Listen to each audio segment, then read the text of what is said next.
Estudio nos acompaña Jairo Libreros, analista permanente en NTN 24. Jairo, como siempre, un gusto tenerte aquí. Joely, para mí es un placer. Buenas tardes. Buenas tardes. ¿En dónde están parados los gobiernos, tanto de Colombia como de Venezuela, en medio de estas incursiones y de las amenazas? Esto hace parte de una guerra caliente que se vive no solamente por cuenta de la situación crítica en Venezuela, la dictadura de Maduro, los movimientos eminentemente nacionalistas, la posición también férrea, admirable, que ha ganado un reconocimiento internacional muy particular a nombre del presidente Iván Duque por cuenta de la necesidad de tener la capacidad de liderar un cambio democrático en Venezuela. Pero si uno mira la historia de estos dos países, este tipo de situaciones son recurrentes. El problema hoy día es que hay una variable que no podemos ocultar y es el tema del narcotráfico. Yoli, hay que tener en cuenta que las principales agencias de inteligencia a nivel internacional, pero especialmente la norteamericana y de algunos países de América Latina, tienen claridad sobre el cartel de los soles, los generales de la Guardia Nacional, del ejército venezolano,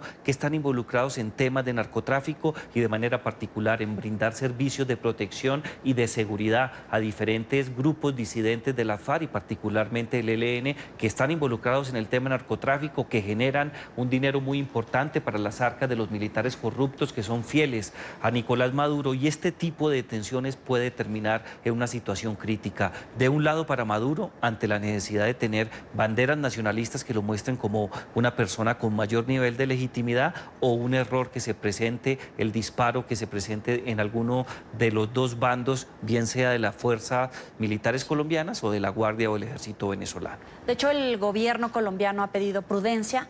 Sí. Dice que el régimen de Maduro puede querer provocar una reacción de Colombia para hacerlo ver como un país agresor a Colombia. Pero ¿qué buscan con estas agresiones en realidad, con estos disparos, con estas amenazas? Yo creo que buscan dos cosas. En primer lugar, enviar un mensaje claro, preciso, contundente a la Casa de Nariño por parte de los militares venezolanos, que están dispuestos a llegar hasta las últimas consecuencias, especialmente para garantizar que la revolución bolivariana, o por lo menos este intento un poco cantinflesco de dictadura, tenga la oportunidad no solamente de mantenerse, sino de demostrarle que por más apoyo que cuente de la comunidad internacional, llamémoslo de manera especial el Grupo de Lima, el apoyo norteamericano y de muchas otras naciones y gobiernos europeos, ellos están en capacidad de mantener la ofensiva y en cualquier momento generar un daño especial. Y en segundo lugar, que para mí no es que sea menos importante, simple y llanamente es el orden de presentación. Las banderas nacionalistas siempre han funcionado. En América Latina así ha ocurrido. Hace algunos años no podemos olvidar lo que pasó entre Perú y Ecuador, donde Alberto Fujimori aprovechó de una manera muy hábil, entre comillas hábil, una situación de tensión en la frontera para llenarse de más elementos nacionalistas. Hoy, por ejemplo, hay que tener en cuenta que muchos de los temas que se están tratando en Medellín, en el marco previo de la Asamblea de la Organización de Estados Americanos, gira en torno al tema de las Malvinas. En su momento, el dictador argentino utilizó este tipo de situaciones, invadió las Islas Malvinas para tener mayor legitimidad y mayor apoyo. Las banderas nacionalistas, por cuenta de enfrentamientos en situaciones críticas, a los dictadores aparentemente les interesa, no les sirve de mucho, pero generalmente tienen esa tentación. Y en medio de estos llamados a la prudencia, ¿cuál sería el movimiento clave para que Colombia tuviera que responder, como decía el propio canciller, en defensa de su soberanía?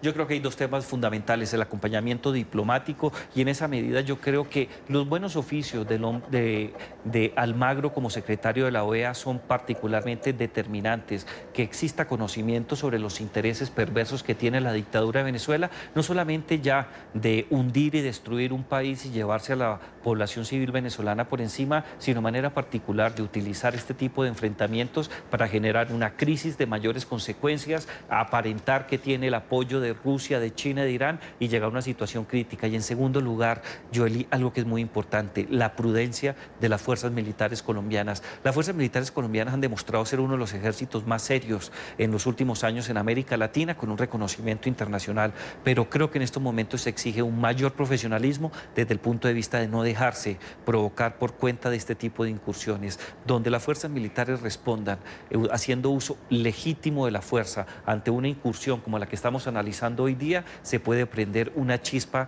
de consecuencias insospechadas. Me llama la atención que hagas esta anotación sobre la chispa que se puede prender, porque vemos continuamente noticias del apoyo de Cuba, de la presencia de militares, de oficiales rusos en territorio venezolano. Es decir, están todos los ingredientes, no solamente para la chispa, sino para el fuego. Están todos los ingredientes para una comedia trágica. No solamente ellos tienen lo que tú acabas de anotar, que es un elemento muy importante, también tienen un poderío aéreo militar muy importante. Ellos han logrado tener el apoyo, particularmente los rusos, para tener la capacidad de despliegue operacional necesaria e incursionar en Colombia. Hay una preocupación muy grande. Hay que tener en cuenta que si bien las fuerzas militares colombianas se han modernizado y tienen un nivel de profesionalización muy importante, la capacidad militar aérea no es precisamente una de las fortalezas. Se sabe que es una de las debilidades, no porque la FARC colombiana no pueda adelantar las operaciones previas de defensa, sino porque no es un asunto que se ha trabajado durante los últimos años por cuenta del conflicto armado. Yo creo que es un tema donde todos los elementos confluyen a que esta situación pueda terminar muy mal. Un enfrentamiento entre Colombia y Venezuela por cuenta de un mal manejo, de un apresuramiento, yo creo que llevaría a un distanciamiento muy fuerte, ya no solamente de la democracia en América Latina frente a la dictadura, sino de dos pueblos, que creo que los que llevarían la peor parte serían precisamente ellos. O sea, no tener la prudencia por parte del gobierno colombiano puede darle hasta oxígeno político, motivos, respaldo a Nicolás Maduro, porque los hace pasar nuevamente como las víctimas. No creo. Yo creo que si se mantiene la prudencia no va a pasar nada. Claro, existen unos límites, existe un juego en donde hay que medir la proporcionalidad de las cosas que ocurren y muy seguramente si se vencen cierto tipo de requisitos, Colombia va a tener que responder legítimamente, no solamente haciendo uso del derecho internacional, sino especialmente de los protocolos y de los desarrollos propios de la Carta de San Francisco que crea Naciones Unidas. Desde ese punto de vista yo creo que es entendible para todas las naciones, pero las consecuencias en vidas puede ser muy delicado. Por eso Colombia tiene que mantener una posición diplomática y el acompañamiento de la comunidad internacional para evitar que este tipo de situaciones lleguen a cristalizarse en la frontera con consecuencia en otros sitios de la geografía colombiana y de la geografía venezolana. Ahora, Maduro había dicho que autorizaba a la Fuerza Armada a dar respuestas desde todos los espacios a la oligarquía de Colombia, como él lo menciona, y al presidente Duque. ¿Qué tan graves son estos dichos? ¿Es una amenaza real incluso? No, eso no tiene mayor importancia. Si tú miras las diferentes metodologías que se pueden analizar para determinar la contundencia de las afirmaciones de un mandatario, yo creo que las de un dictador y una persona que tiene la capacidad verbal para cometer tantos errores como lo es Nicolás Maduro, no se le debe prestar la más mínima consideración. Finalmente se desarrolla esta edición de la reunión de la OEA en Medellín. En unos minutos más vamos a ir con Idania Chirinos, que está en la cobertura de este evento, pero debería de haber un pronunciamiento puntual en esta tensión entre Colombia y el régimen de Nicolás Maduro. No solamente por cuenta de Almagro tiene que haber un pronunciamiento. Yo creo que en estos momentos, si bien él representa la institucionalidad regional o hemisférica, hay que tener en cuenta que se hace necesario un acompañamiento mucho más firme del vocero oficial en estos momentos, del Grupo de Lima, pero también de otros mandatarios que están apostados y que se la juegan todos los días por mantener la democracia liberal. Esperaría uno también que gobiernos europeos, de Estados Unidos y de Canadá tengan una posición muy clara y precisa, pero sabemos muy bien que las conversaciones entre la Casa de Nariño y otros gobiernos democráticos es una cuestión rutinaria, ordinaria, que obedece a las relaciones de muchos años, y muy seguramente lo que se está buscando es un pronunciamiento que permita garantizar tranquilidad para el gobierno colombiano, la suficiente serenidad al momento de tomar decisiones y que le llegue un mensaje muy claro al dictador de Venezuela. Por más que intente con este tipo de salidas, no va a garantizar y mucho menos va a llevar a que dos naciones que históricamente nacieron de la mano terminen enfrentadas. ¿Cuál es el resultado mínimo que deberíamos de esperar de esta asamblea?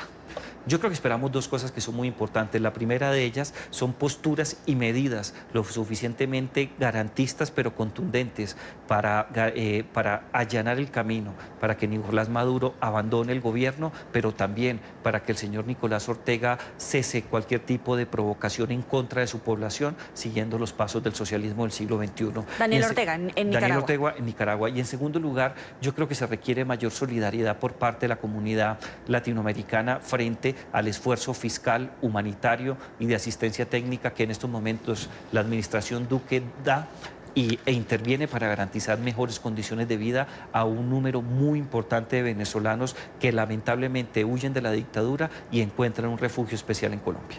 La clave de la noticia en desarrollo con Jairo Libreros, nuestro analista permanente aquí en NTN 24. Gracias, Jairo. Para mí es un gusto.